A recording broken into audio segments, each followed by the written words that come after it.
Dengue হলে কি কি টেস্ট করতে হয়, কখন করতে হয় এবং কোন টেস্ট কতটুকু প্রয়োজন, কি জন্য করা হয়।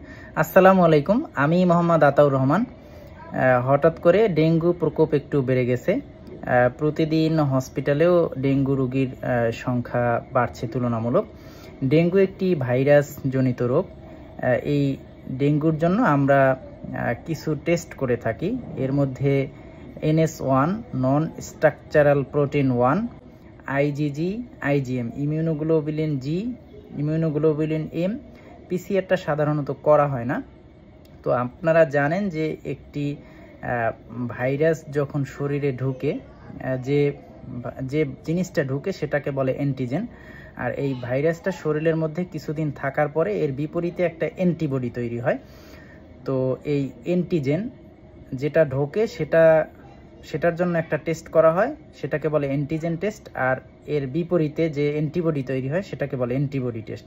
যে তিনটি টেস্টের কথা বলেছি এর মধ্যে একটি অ্যান্টিজেন টেস্ট, বাকি দুটি অ্যান্টিবডি টেস্ট। অ্যান্টিজেন টেস্ট কোনটা? NS1।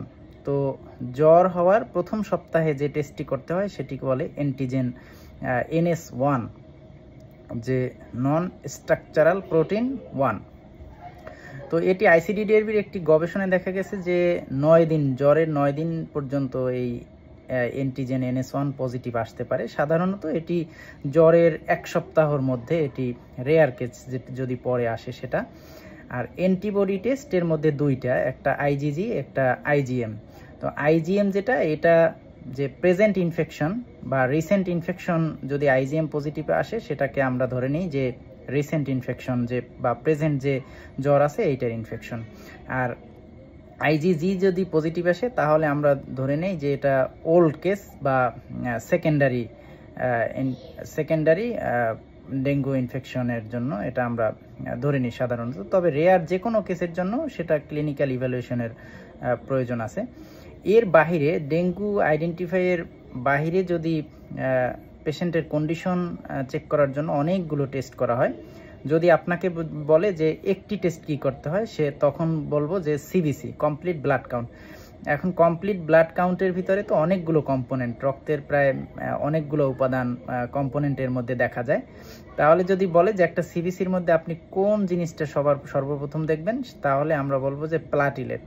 এই ডেঙ্গু হলে আমাদের যে শরীরের অণুচক্রিকা বা প্লাটিলেট, এটি অনেকটাই কমে যায়।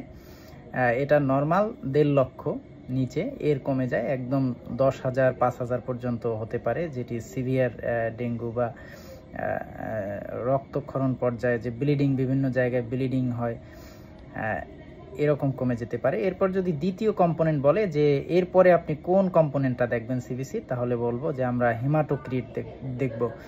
এরপরে তৃতীয়ত আমরা WBC, এরপরে হিমোগ্লোবিন সহ আনুষঙ্গিক সব উপাদান দেখব।